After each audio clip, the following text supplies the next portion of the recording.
Okay, so the divorce filing hits. Chaos, right?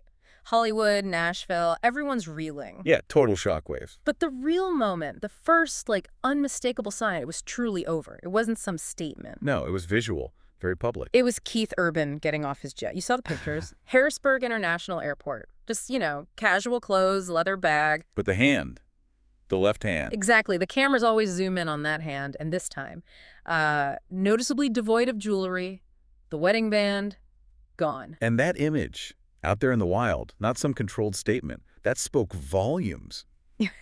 Instantly. It was the moment the public knew. Knew. Nicole Kidman, Keith Urban, definitively done. Welcome to Starscope Report. Where we dive into the stories everyone's talking about: Hollywood drama, music shakeups, all of it. Today, we are really digging into this Kidman-Urban split.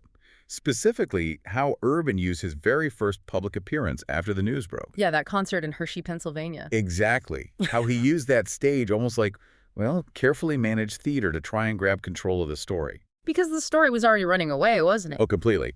And we're looking at this paradox, this conflict between the signals he was sending. Like that family photo during the show. Right, that planned sort of loving signal versus the really definitive rejection stuff. The bare ring finger we already mentioned.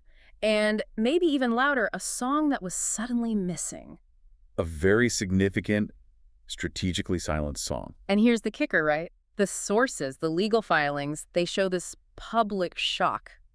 It was kind of manufactured. Completely. It reveals this really elaborate, calculated process of uncoupling that started weeks, maybe longer, before any of us knew. So let's get into that legal side first, because the timeline just blows that whole sudden implosion narrative out of the water. It really does. While everyone's reading these emotional headlines, the actual court record, filed in Nashville, cites irreconcilable differences, sure, but it tells a much colder story. Colder how? The key reveal, the absolute smoking gun, is that the divorce petition. It was submitted with a pre-agreed marriage dissolution plan. Whoa, okay. And a permanent parenting plan. Yeah. Already signed, already secured. So, wait, this wasn't like a fight happens, lawyers are called into panic. This was step-by-step execution. Precisely.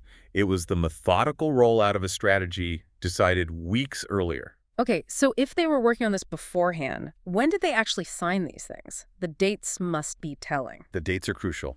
You really need to understand this to see the calculation. Keith Urban signed the parenting plan on August 29th. August 29th, okay. Nicole Kidman signed it on September 6th. September 6th, and the news broke. Publicly, September 29th, September 30th.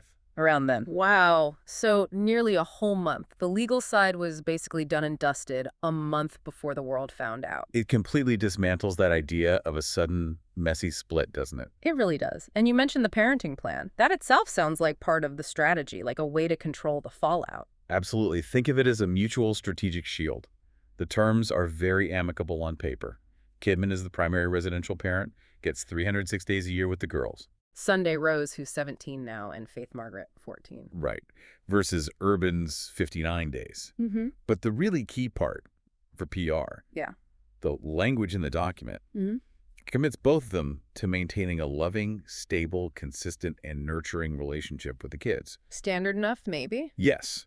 But critically, it also binds them to refrain from speaking badly of one another to the children or, publicly. So legally enforced gag order, essentially. Strategic silent. Exactly. Crucial for managing their images, especially when one person, Urban in this case, was facing a lot more heat initially. That mandated respect as well, it's smart damage control baked right into the legal docs. Okay, let's shift to the money. Because this is where the calculation seems to meet, alleged betrayal, according to some sources. Mm-hmm. We know, no spousal support, no child support. They both earn way over the threshold, like $100,000 a month each. Right, that part's straightforward. But the prenup, there's this reported detail that's just explosive. Ah, yes. The legendary sobriety clause. It sounds like something out of a movie script. Right. Reports claim the prenup said Urban gets a payout, something like $600,000 for each year of the marriage he stayed sober. $600,000 a year for nearly 2 decades of marriage. Do the math. That's potentially over $11 million. An $11 million incentive clause. Yeah. It's unique. It adds such a layer of, Hollywood absurdity to the whole thing. And it completely changes the emotional framing, doesn't it? Sources close to Kidman jumped on this. How so? They used it to build this narrative that she feels consumed with anger, deeply betrayed. The implication being maybe the financial reward started to mean more than the commitment. Ooh, that $11 million stinger definitely creates some urgency for Keith Urban to manage the narratives. You bet it does. Which brings us right back to that stage. Hershey, Pennsylvania, the Giant Center, October 2nd, his first show since the filing. His platform. His moment to perform not just music, but narrative management. We're calling it the Hershey Paradox. Oh, Paradox. Because it was a tale of two gestures on that stage, two messages completely at odds with each other. The stage is the one place he's totally in control, isn't it? Not the media, not the lawyers. Him. Exactly. And he used every bit of that control. Okay, let's break down gesture number one, the affirmation, the positive message. This was during the song Heart Like a Hometown, right? The 2024 track. Yeah, and suddenly on the big screens behind him, this slideshow starts. And what's in it? A photo of Nicole Kidman with their two daughters. Deliberate, calculated, symbolic. He often talks about that song relating to his own childhood, moving around a lot. Framing family as a center, his grounded safety, yeah. So projecting that specific photo during that specific song, that was pure crisis management 101. He was basically using his art right there in the moment to send a message. Performative emotional labor for the audience. Totally. Goal? Position himself as the devoted family man. Push back against the negative press. Reassure his daughters publicly that the family unit, the core, still holds. It's a clever defense, really. Sort of. Sacrifice the devoted husband image, which was already damaged. Right. Shed that skin. But desperately try to preserve the stable, loving father identity. Okay, so that's the affirmation part. But you said paradox. So gesture number two must be the contradiction. The rejection. And this wasn't something he did. It was something he didn't do.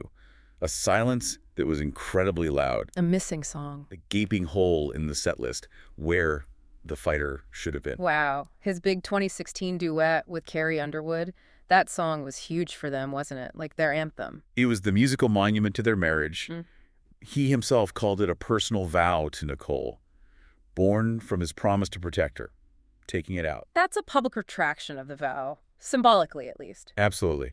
And it wasn't just an artistic choice to freshen the set list. This omission was forced. It was direct damage control. Because of what happened just days before. Because of the viral video disaster.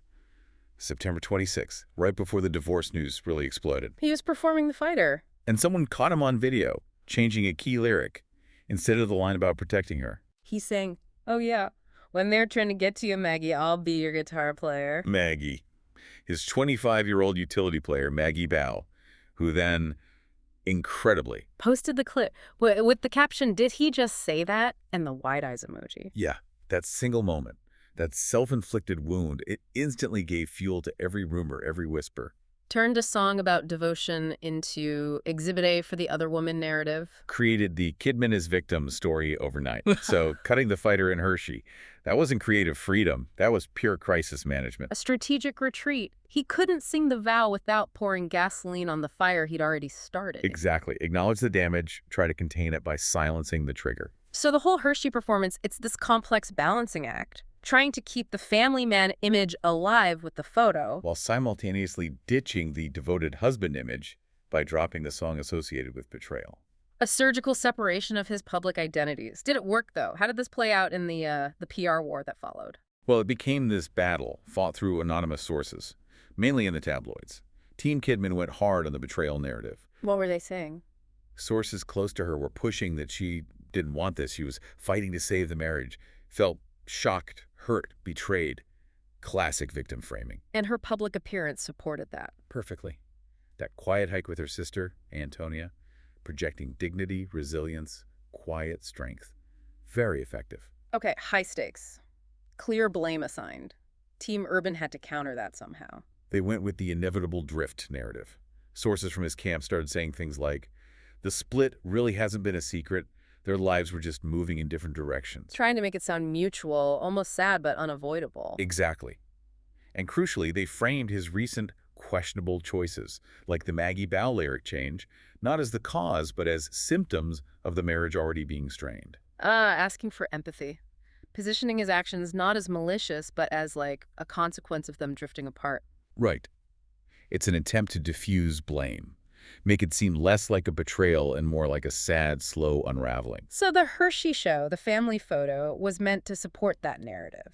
Marriage ending, yes, but family core is strong. That was clearly the intention. Show must go on, family endures.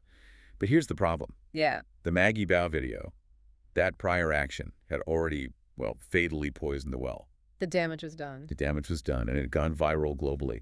So that family photo gesture in Hershey, which was meant to seem tender, maybe a bit sad, but devoted. It came across differently to a lot of people. To many, it looked hollow, calculated, maybe even desperate. He was trying to rewrite the script in real time. But the audience had already seen the previous really damaging scene. And they couldn't unsee it.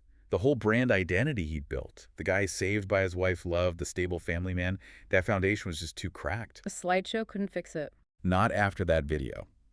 And that's really the big takeaway here, isn't it? How hard it is to control a public story once a really powerful, emotionally resonant counter-narrative gets out there. Especially one you accidentally created yourself. Right. The performance just highlighted this massive gap between his strategic plan and, well, emotional believability. It's fascinating, though. This whole Kidman-Urban saga, it really shows you something about modern celebrity, doesn't it? What's that? That in the 21st century, the end of a huge marriage like this isn't just announced. It's actively, publicly performed, orchestrated. Yeah, it's a performance art piece almost. You see this collision of high-stakes legal strategy, artistic expression being used as messaging, and just flat-out crisis communication, all playing out on this global stage. We're not just watching a breakup. We're decoding signal. Decoding a complex, sometimes contradictory broadcast that's all about managing blame and ultimately salvaging careers. It's quite something. It really sets a benchmark for how these things are managed now, in the age of instant reaction and viral moments. You've been listening to Starscope Report, where Jordan and Jamie uncover the stories shaping Hollywood, music, and pop culture. Thanks for tuning in, and we'll catch you next time.